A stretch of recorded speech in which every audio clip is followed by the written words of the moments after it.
Well, fast am I, good afternoon. Welcome along to Manx Radio's Mannin Line. An open line for your opinions on any topic of island life between now and 1 o'clock. You can text 166 177 or WhatsApp, same number. However, quickest way to get through, and what we like to have a bit of banter and badinage on the phones, of course. 66 13 68 is the number to call. Get your calls in early if you want to go on air. Now, what would you like to talk about? Are we talking about uniform policy? Are we talking about the weather? Or are we talking about the surprise announcement the reservoirs are full? I did like that story. The reservoirs are full because everyone's panicking. It's got hot. Has it been, 2-3 days now? Maybe even 4 days we've had nice weather. Do you think occasionally that the heat goes to our head a little bit when it comes to stuff like that? Well, there's a possibility of that. However, thank you, Manx Utilities. It puts many people there at ease. But occasionally, do you feel that maybe us in the media are responsible and people in power for almost talking down to you, constantly saying, make sure you drink water? Or do you think it's actually a worthy reminder? I'll still remind you to drink water, mind you. But I'd love to know your opinion on that. 66 13 68. Also, a local heritage group is urging residents to object to the demolition of a school building. This is West Hill House, and down in what was the former Buchan school site. Okay, I'll tell you more about that as we go through. But straight to the phone lines. Always nice to have a chinwag. And Eddie's on, picking up from yesterday. Good afternoon, Eddie. Hope you've had a lot of water this morning in the sun. Plenty, and keeping in the shade, yeah. Good lad. I am used to it, Alex. I've been a builder all my life, so I've worked outside all my life. Oh, well, there you go. You see, you know the right things to do and the right places to keep out the sun. Exactly. A lot of common sense, really. Good. Yeah. First of all, Alex, I'd like to apologise if I was a little bit rude or over-emphasising things yesterday. So apologies for that. No worries. But if I may carry on, I've got two items for you. Fire away. The first one is, when we were talking yesterday about where do we all get our facts from, and how do we sort of emphasise whether they're good facts or not. Mm. Well, say for instance yourself and your fellow people that delve into these things. Yeah. Who would they consider probably one of the best people in the world to go to if they wanted to know anything about the environment and nature? Who would you think might top the list of that? Well, in fairness, it depends on what the story is we're investigating, who's available for comment, and you try and make sure that you get. Well, we are duty bound by the broadcasting code to make sure we get both sides of the story, so we get balance. So it would depend on individual circumstances, Eddie. Yeah, well, those two circles, nature and the environment. Mm. What I was going to say to you is I actually look to a very famous person. I think he's a very highly qualified person, David Attenborough. Oh, yes. Would you say, all the experience that man has got? Mm. Well, can I just tell you about a program that he did quite a number of years ago? And what they did is they actually went into the Arctic to one of the deepest sections of ice, and they did core drills, and they were, I think it was over 3.5 miles deep. And just to point out what that does, those cores are just like the rings on a tree. Mm. They tell you what the winters were like and the summers were like. Yes. And the difference being is we've only kept records for about 200 years, haven't we? But those ice cores from the Arctic, they were showing thousands and thousands of years. And what it did show is numerous mini ice ages. Yes. And on each occasion, it's been proven that the cause of the mini ice ages, these are all David's facts, not mine, by the way. Mm-hmm. What causes it is Britain is on the same latitude as Labrador in Canada. Mm-hmm. But when things are normal, there's a 10-degree difference. But when the Atlantic conveyor belt, which is the current which we call our Gulf Stream, when there's a lot of melt through hot weather in the Arctic, it creates colder things and it stops. And when that stops, we get a mini ice age, and that's what causes it. These are David's facts and all his scientific team. But the other thing it showed, which was dead significant, is because we've got no records, we can't tell you what the heat was prior to that mini ice age. Right. And it was the heat that caused it on each occasion. Now, everybody knows it's a fact that the Earth is actually cooling down over time, because at one time it was just molten rock. Yes. It is generally cooling down, but there's going to be little tiny hiccups. And the other thing that he has actually pointed out in one of his, nothing that mankind can do will ever match what Mother Nature can do. And he gave an instance of that, which was the Icelandic volcano. That affected everywhere in the world. Yeah. I mean, just to inform others on this, Eddie, the program you're talking about was Frozen Planet, as you said. It was a David Attenborough. I don't think it was Frozen Planet, Alec. I think it was one of his earlier ones before Frozen Planet. But it was about the ice cores that the scientific team had done in the Arctic. Yes. Yeah. But yes, yeah. But he did say that when it comes to the ice age, that it didn't confirm that heat causes the previous ice age. Effectively, it's changes in the Earth's orbit and tilt. It's called the Milankovitch cycle, and it alters how sunlight is distributed across the planet. This was found in the cores, as you say, and you're right. The orbital changes trigger cooling and warming trends. And then the difference includes ice cover, oceans, atmospheric greenhouse gases such as CO2. They amplify these trends. So you're right. It's a case of that the climate changes, but it's not necessarily heat doesn't cause an ice age. Effectively, it's the Earth's orbit and tilt and cycles. It's a mixture of everyone. You're so right. Everything goes together, but. I attended the Friends of the Earth thing the other night, and there was nothing about this at all. They were all one track and very naive about some of the things. I mean, we all think this, but I'll use the word media sensationalization. They overdo it because it's a great story. I mean, look at it at the moment. Every 5 minutes it's on the news. But all these are facts. And we don't have to sort of say, how did you get them and all the rest of it. They are facts. But in terms of facts, Eddie, just to pick you up on that, and I've mentioned this a couple of times, not just with yourself, with Julian when he comes on with a lot of his research, that confirmation bias. Now, just to define confirmation bias, this is scientifically true, that people's tendency, and I'm reading out a definition here, it's people's tendency to process information by looking or interpreting information that's consistent with their existing beliefs.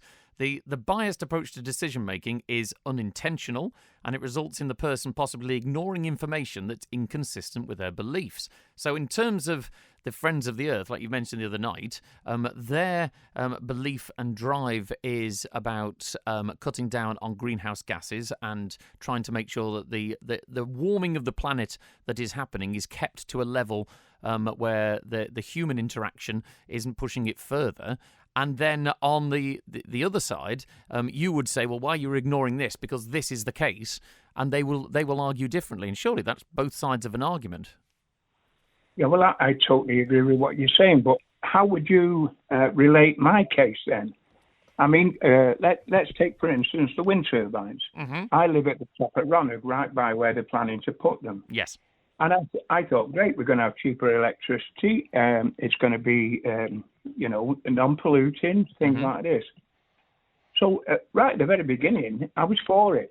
But the minute other people told me about this, that, and the other, and then I tried to find out the facts myself, I found out, I pointed out to you the other day, I did have 34. I've got 35 reasons now why it's bad. But it's not green, it's not this, it's not the other. And if you're asking me how would we interpret that, if you came up with your 35 reasons why you think it's bad, because there is no pill, there's no panacea that says actually you can have electricity and it's not going to cause a problem.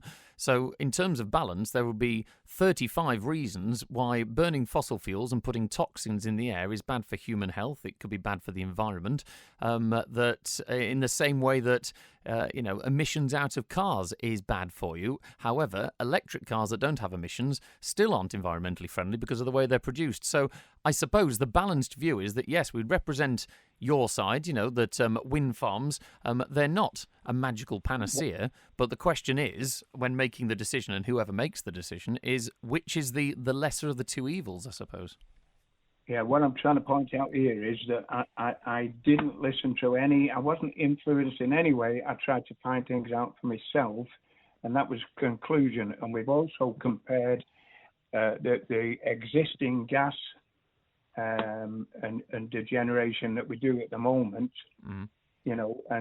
and it's far better than what we would be if we looked at everything of the 35 reasons about wind turbines. And the other thing I was going to say was, Julian was saying yesterday about temperatures being influenced by modern construction and things. Mm-hmm.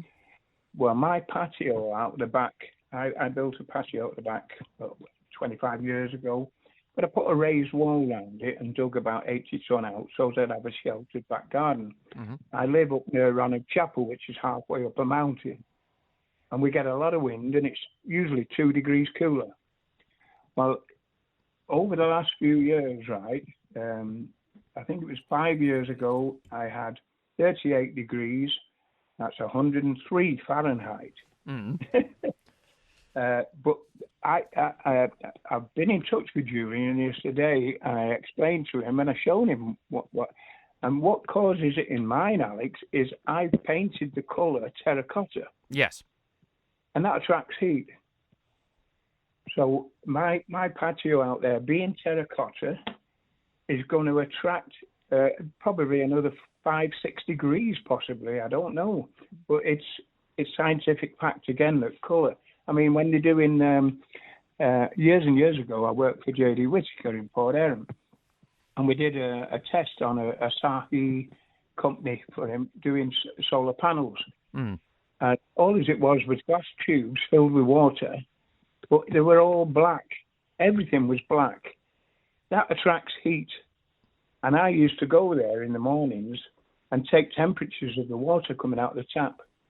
And it's amazing how it does it. Oh, yeah. I mean, I'm going to have to move on in a minute, Eddie, because we've got quite a few people on the line. But yeah, I take your point there. Thanks very much for your call. Pleasure, Alex. Cheers, Eddie. Take care. We do know that certain colours attract and display heat. I suppose from the scientific perspective, that one of the conclusions from Attenborough's climate documentary, which Eddie was referencing there, is whether we like it or not, modern atmospheric CO2 has increased much faster than anything seen in the ice core record covering hundreds of thousands of years, and that was on the documentary that Eddie was highlighting there. So thank you to my producer for fact checking that one. Also, if I take his point that if you paint walls different colours, and it's the reason radiators are different colours, that some will absorb heat more than others.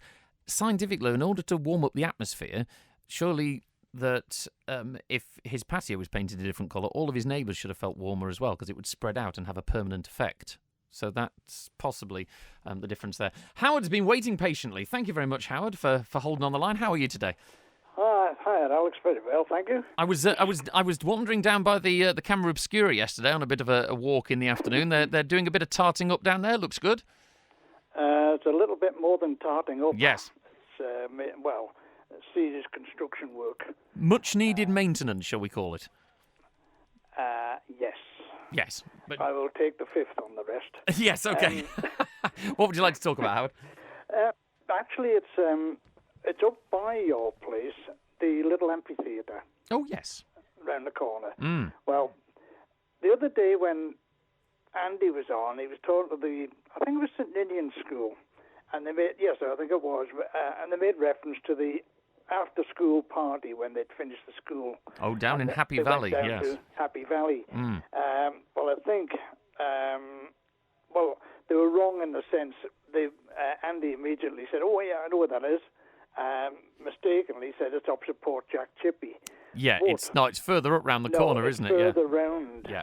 And I can remember that. There used to be a sign there, Happy Valley.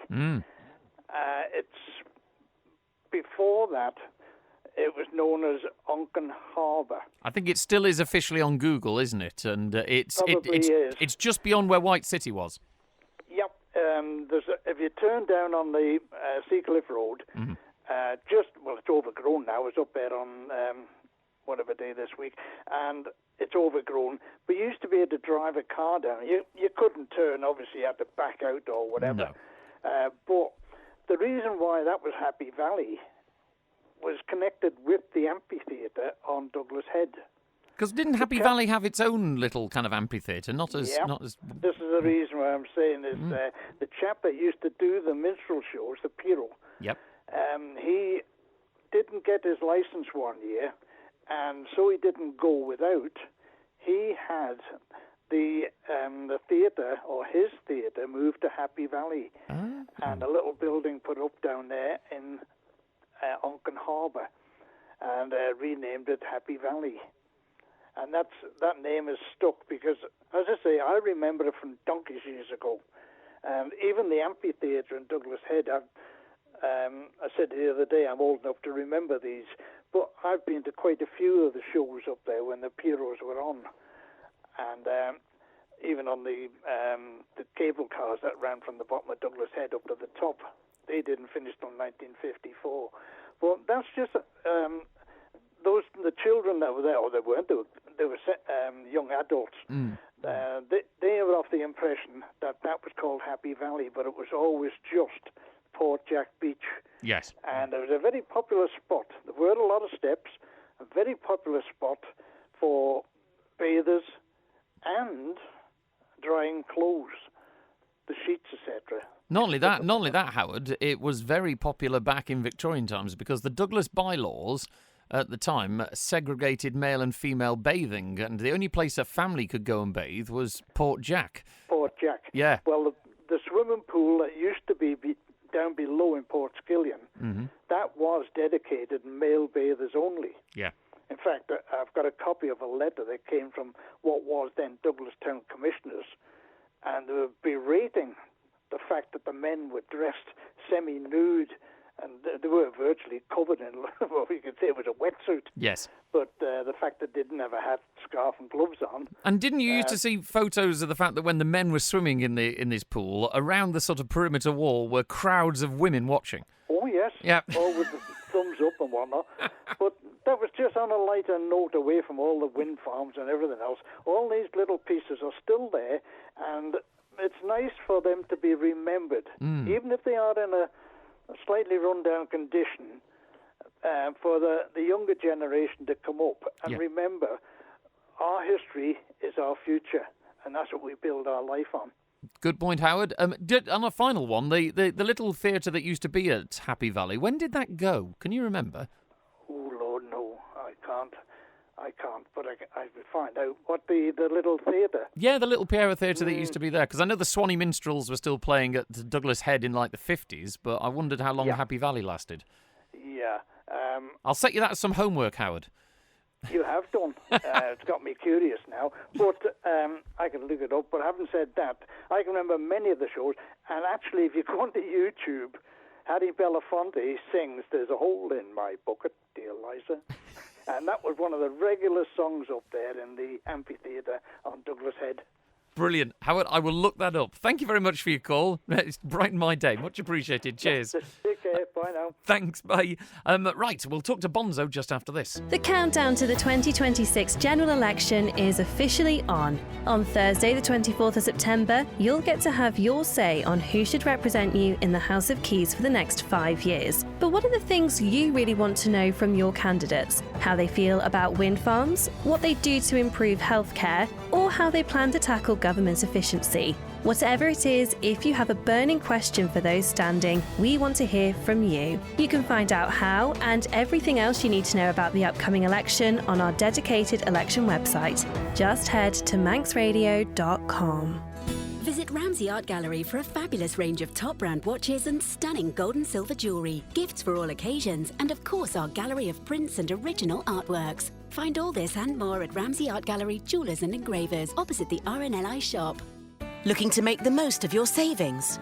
Conister Bank offer a range of savings options, from fixed terms of 6 months to 3 years to variable rate notice accounts with notice periods of 95 to 180 days. And choose monthly or annual interest, whatever works for you. For the latest rates and an application form, check out conisterbank.co.im.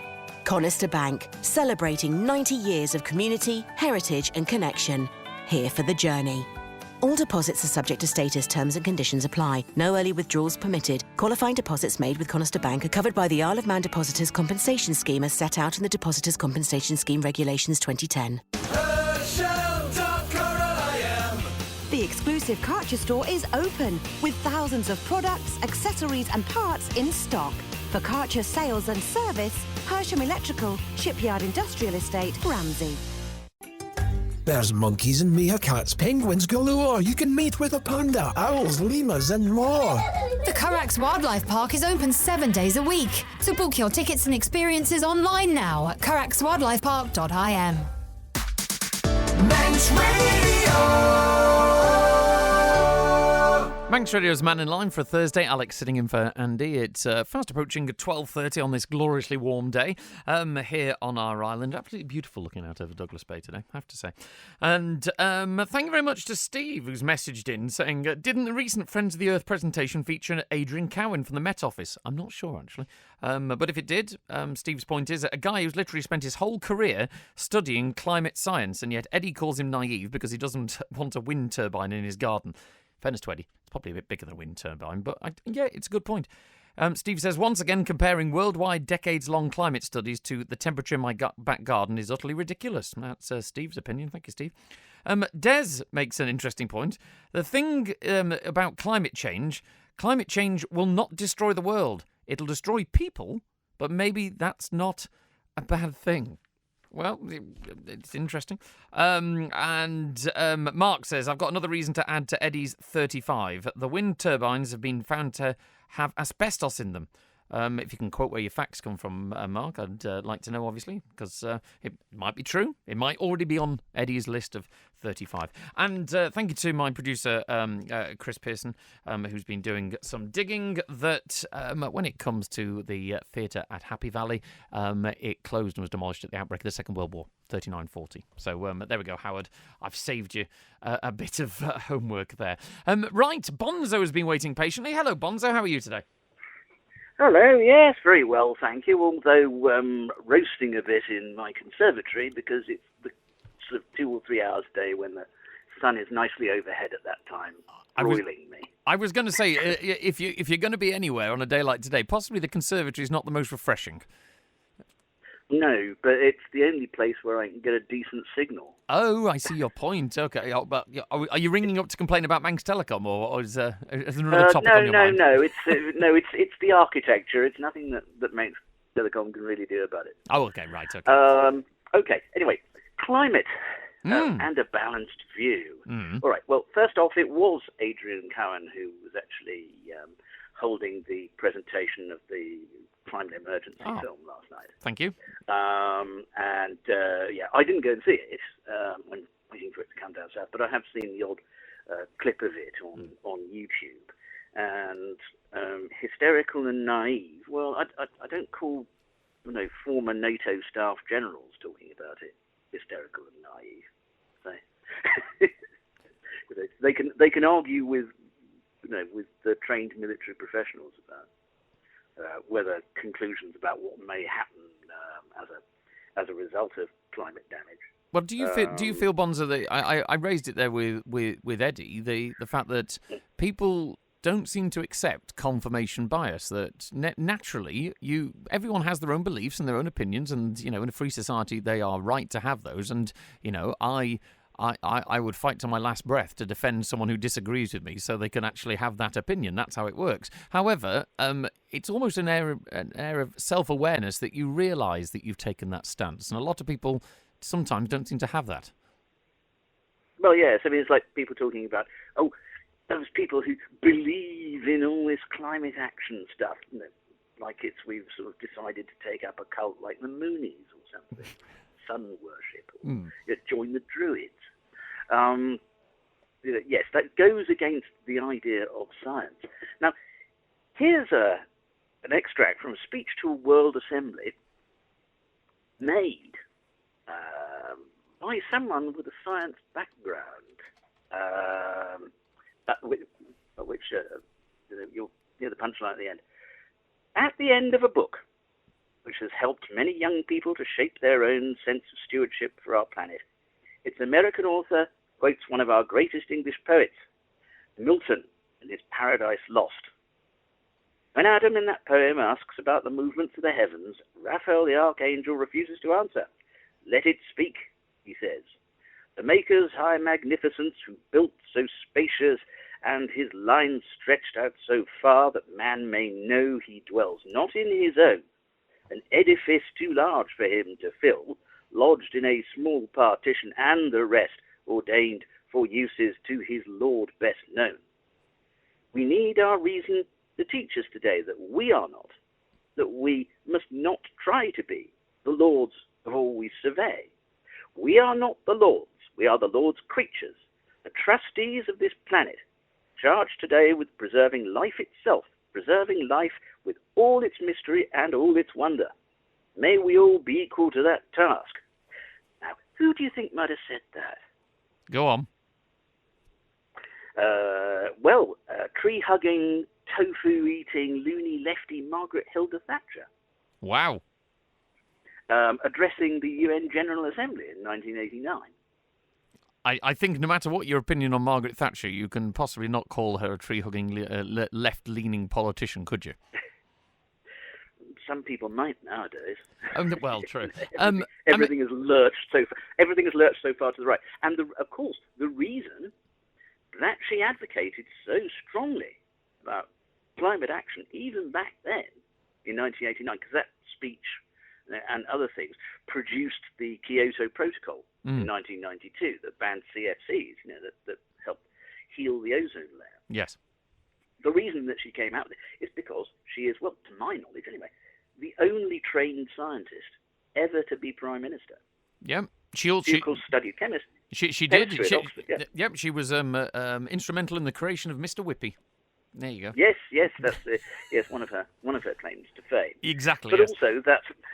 also that's why she was a bit of a controversial Prime Minister, because she approached things in a scientific way. Do you think, Bonzo? I mean, just arguments. Yeah. To justify what you were saying. To wrap this up, do you feel? I mean, on a wider topic, there is almost a case that. Do you feel that humans can actually sort this out, or do you think that we are just here for a finite amount of time on this planet? The planet carries on, but it becomes uninhabitable for us, possibly due to the effect we've had on it. It can't sustain us in the way that we would like to be sustained in an industrialized form. Oh, yes, exactly. I mean, if we keep on going on the way we're going on, it will be. Now, even with the measures that we've taken now, it will be a pretty unpleasant place to live for quite a lot of people. It won't be apocalyptic. No. It'll just be unpleasant. Mm. And for some people, very unpleasant. And that will lead to consequences like people having to migrate from areas where people can't live anymore. Yeah. And all of those problems that in areas that can't produce food anymore. All of those kind of problems that then arise. But if we had actually not done anything, then it would have been a case of the world would heat up and we wouldn't be able to survive anymore. And fine, Gaia will have done her work in ridding the earth of this horrible virus called humanity. Okay, well, thank you, Bonzo. And to finish on a light note, you can say it without a swear word. Des has been on saying the idea of extinction of people is not a bad thing after listening to Bonzo. I don't think he's one of your fans, Bonzo. Sorry about that. Yes. Well, it takes all sorts. One of the things is mankind is either going to be extinct or develop into something else. Well, so we're all going to, it's going to be over for humans, for Homo sapiens at some point. Well, exactly, but not this afternoon, so that's a good thing. All right, Bonzo, lovely to talk to you as always. Take care. It's fantastic to have Bonzo on the line. Thank you very much to Mark, who got back to me. I mentioned about, what's the... where does he get his information from regarding asbestos in wind turbines? He says, if you Google asbestos in wind turbines UK, you'll find several articles, one of which is The Times. So thank you very much for Mark. No, I do like it when people come and cite their sources for things like that, so much appreciated. As I say, it might be already on Eddie's list. We don't know. Right, Andrew's been waiting patiently, talking about pharmacists. Good afternoon, Andrew. How are you? Hi, Alex. Good day to you. Please, I just thought I'd touch on this subject, which is newsworthy today. Mm-hmm. Well, I'm actually wondering why it wasn't newsworthy when it was actually going through at the earlier stages. But anyway, we are where we are. And the sort of questions that come into my mind is, how much is this going to cost a pharmacy, to sign up to this agreement, this contract? What incentive is there going to be for pharmacists to even set up business? And to be limited. Just to make it clear to everyone who's listening, this is regarding the National Health Service Reform Bill that's going through its final stages in Legco, isn't it?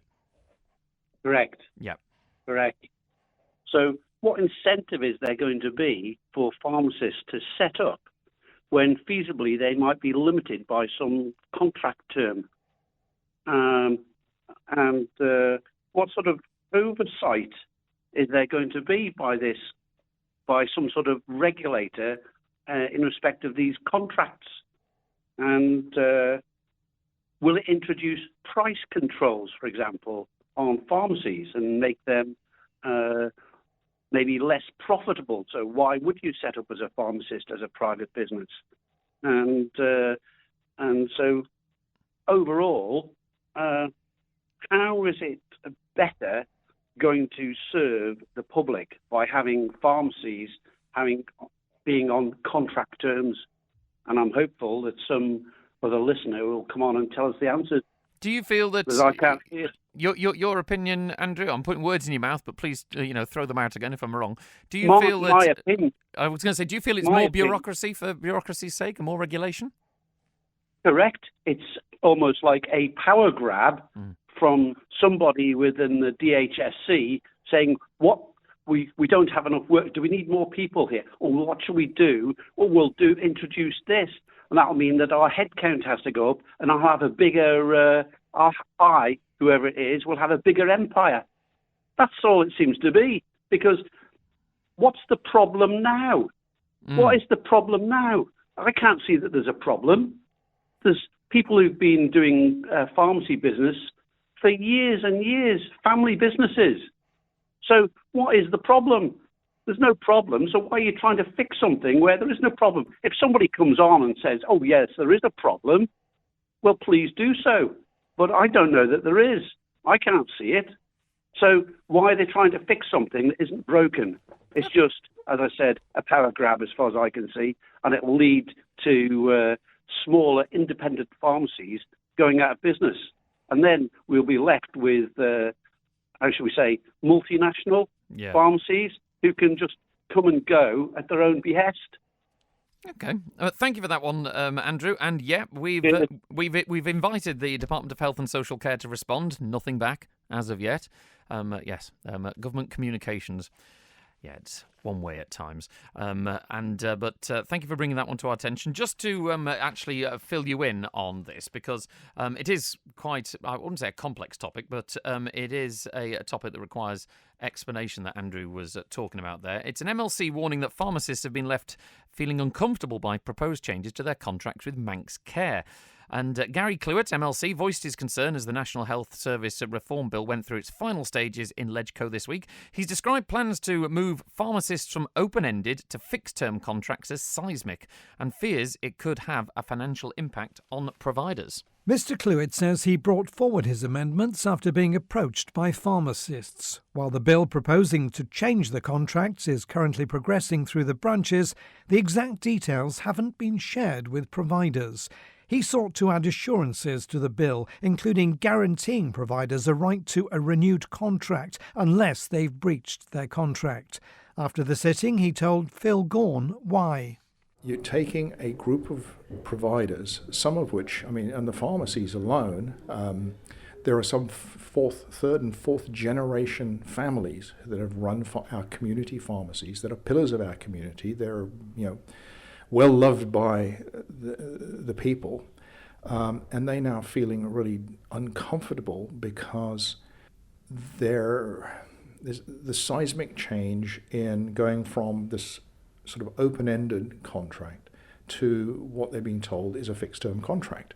Diane Kelsey MLC is a political member for the Health Department and outlined some of the work it's done to engage with pharmacists. Myself, Mr. Reid as a departmental member and the Minister, together with a relatively illustrious group of the Pharmacy Contractors Association, met in Department of Health and Social Care, very, very kindly supported by policy officers.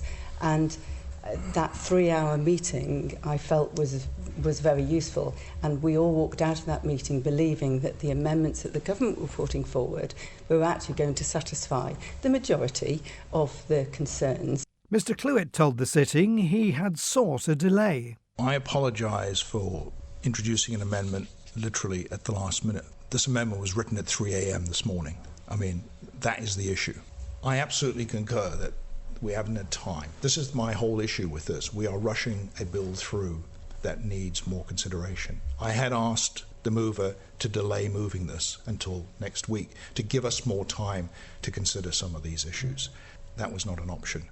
Mr. Clewett failed to gain support for his amendments, with 2 members voting in favour and 7 against. So what of the pharmacists themselves? Sarah Johnston is chair of the Isle of Man Pharmacy Contractors Association. So actually up until now we've never had a formal contract. Everything has been done through regulations. So this is proposing a formal signed contract to start with. And then within that there is the possibility of fixed term contracts, which then causes problems and can devalue the business. If you have a contract for a fixed term and you try to sell your business with 1 year left and no guarantee that your contract will be renewed, then obviously your business is worth less than if you are selling it with 6 months into a 5-year contract. It also can have an effect on your ability to lend against the business. Unfortunately, the way that we are remunerated means that we are paid 3 months in arrears, and therefore, especially if you're starting a new business or cash flow issues, etc., sometimes you're needing to borrow against the business, and obviously a bank isn't going to let you borrow as much if you've got a fixed term contract that's about to run out. It's these sorts of issues that I don't think have been fully considered. It's a big change, isn't it? And in terms of consultation, was there any ahead of this legislative process starting? We had a meeting with people in the DHSC. We had a Zoom call that lasted maybe 30 minutes. There was 6 or 7 slides that we were presented with. It was kind of given as this is an overview. This is what's going to be changing. This is just tidying up legislation. At this point, there's no major changes, and we'll be in touch at a later date. Then we found that it had already gone to Tynwald and had its first reading by the time we realised the legislation was even complete. And so therefore we've then been scrambling to try and read the legislation, consider the implications that there could be for pharmacy long term, and trying to engage to see what we can do to change it at this stage. And under the proposed changes also, is it the case that pharmacists would be regulated, if you like, jointly by their parent body and the DHSC? This kind of arrangement, if it's the case, does it apply to any other professions? Some of the other professions do have what they call a performers list, or a list of people that work on the island. I know the opticians do, the ophthalmic services have a list. They are more likely to know if they need someone to cover for them and have the time to do that. Pharmacy can be a little more tricky. It can be very last minute that you need a locum to cover, and therefore this creates more paperwork, more bureaucracy basically surrounding it. We are all and have to be registered with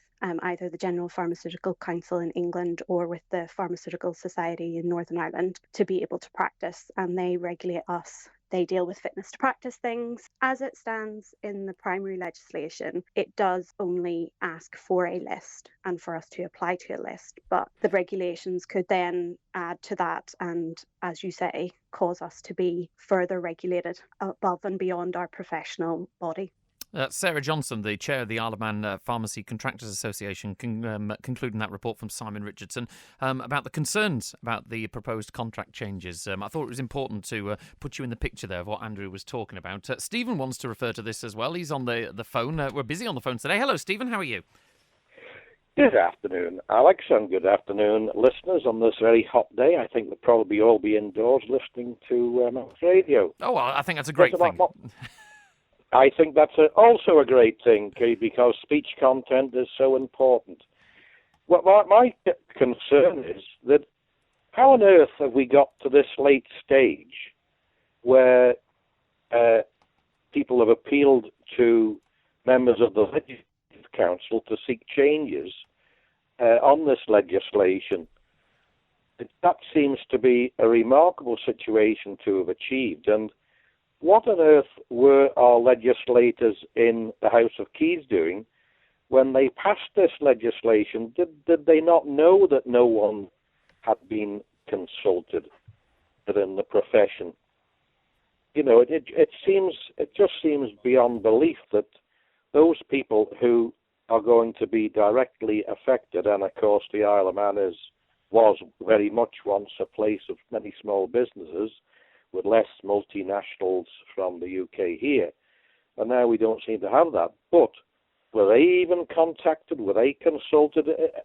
And I just wonder, somebody once quipped, I say to me, the problem now, of course, is we've got that many people employed by government, they're thinking of all sorts of things that they can keep themselves busy doing, and introducing some legislation. I wonder, could that be the problem? I think that was something that Andrew was hinting at there in a similar sort of line, Stephen. Do you feel, though, if you look at the makeup of our Parliament, that we have MLCs, a majority of which no political experience. So in years past, it was almost a case of and some people criticised it for this, but MHKs who'd had many years of experience in, going through legislation, then went and sat in the upper chamber, which is designed to scrutinise. And now any old person can just go and get a bit of a popularity contest with 24 people, and they get voted in there, and they'll claim they've got business experience, but they're meant to scrutinise legislation. And in terms of MHKs, do you feel that they're in a bit of an echo chamber because their advice comes from officers? And I think if anyone's watched Yes Prime Minister or has ever done any work with the civil service, you know full well that the civil service are very, very good at manhandling their ministers and their officers, the ministers and members of their department to get the result they want. Well, I think that the big point, you've touched on it, that's been forgotten, is really MHKs, basically, in my book anyway, are there to represent the people to the department and not the department to the people. And I think the first thing they should ask is whenever they join a department or any legislation is produced is, what for, what is the purpose of it, how can it improve the lives of the public, and what will it cost? And these things, these simple questions, no longer seem to be answered or asked, because we've got a long list in this Parliament of things that no members of the public voted on at the start. We've still had very little influence upon. And it's always said, if you want to do unpopular legislation, you do it within 2 years of the first Parliament. Who amongst us wanted the big increase in the population? Who amongst us wanted a influx of different cultures within the island? I'm not saying it's ethnic related. I'm just saying change of culture, which changes the culture of the whole island. And is that because we've got a lot of incomers within the civil servants who've come from England instead, possibly of Ireland or Scotland. I think it's a phrase that Andy uses a lot, isn't it? Which is that people who've come in, it's almost to educate the natives. So we don't bring up people in years past, your worlds of your Percy Radcliffes, etc. These were people who came from the island, they cared about the island. Now, a lot of the officers in the top civil service, they're not even from here. So when you start talking about things that people from the island hold dear, they kind of look at you gone out, don't they? Well, they look at you as if you're a country bumpkin. We may all speak a bit slower, and we may not have. Well, how on earth can people on the island? You get the big criticism. Oh, they've never run a multinational company. But that's because there's no multinational companies here. We don't want the board of directors flown in from London periodically, as I hasten to add, is happening with some of our larger arm's length organisations, such as Manx Care.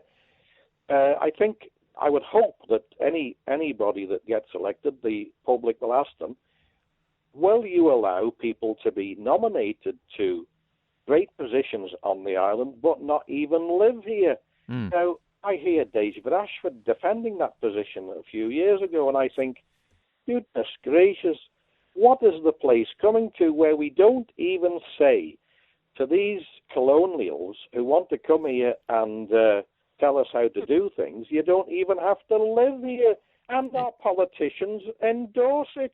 It's absolutely mind-boggling. It's a good point, Stephen. I'm going to have to move on because I'm running short of time, but thank you very much for your call on that one. It's a very good question. Why are we not bringing up people from within? Andrea has been on and said, are the private pharmacies covered by this new proposed bill or just NHS? It's a good question. I don't have the answer in front of me. I can find out for you. I would imagine by the sounds of it from the interview with Sarah Johnson that it's all pharmacies that are covered by this, but we'll try and get the answer on that. And Robert's been waiting patiently. Hello, Robert. How are you? Hello. I don't know. Sorry. I heard you talking about pharmacists before. Yes. You know, and every year, well, not every year, but the last few years, except for last year, I'd always gone to the St. Paul's Church to get me jabs. Yeah. You know, the flu jab and the COVID jab, you know? Yep. I'm 75, you know? And I'm struggling. Sorry. It's okay. It's okay. It's absolutely fine. But anyway, right, last year, it was either Christmas Eve or the day before, I can't remember. Right, you know, the church in St. Paul's Square weren't doing it anymore, you see. And I asked at my pharmacy, which I use in St. Paul's Square, where I could get a jab. And they told me I could get a jab. I mean, remember, in Ramsey, you got the three pharmacies, all run by the same company. And I could get a jab at the one on Parliament Street. Yeah. You know? Yep. And anyway, so I went there from the pharmacy. I went there to the other one. And I went in. The lady on the desk was fine and everything, you know. Very nice with me. And anyway, I sat and waited. And then the pharmacist came out to me with a form to fill in. Well, there was always a form, right, you know, before that, you know. But this time, I was asked to provide a phone number in case of emergency. Right. I can't remember. I had a stroke, like I said, and I can't remember my own phone number. I could do now because I've got it written in big letters on my phone. And my own, you know, well, I couldn't remember my own phone number, never mind somebody else's. So in terms of... and then on top of that, I'd have to ask them in the first place, right, if it was okay if I gave their phone number, and so there was no way I could give him the phone numbers. And he just got up, stopped writing on the phone, on the form, right, and he just got up, stood up, and told me that I was not entitled to a jab. And walked off. That's obviously not right. I mean, thank you, Robert, for sharing that with us. I can imagine that was very difficult to tell us that story. Stay on the line, and we'll get some more details off you there. Because, as Robert said there, he's had a stroke, he's had memory issues, and that the pharmacists should still provide support for that. Thank you very much. Apologies to everybody we didn't get to on the phones. It's been a very busy day today. Thank you. It's been nice to have a bit of a debate with all of you over the last hour. Stick around. Marcus Tylius, is going to be sitting in for Beth next on 1 to 3. And guess what? I'm back after that. I'm going to be talking some rubbish between 3 and 5. I'm back on the Mannin line tomorrow as well. Thank you to my producer, Chris Pearson, today. Enjoy the weather whilst it's here. Stay safe, and I'll speak to you later. Take care. Ta-da.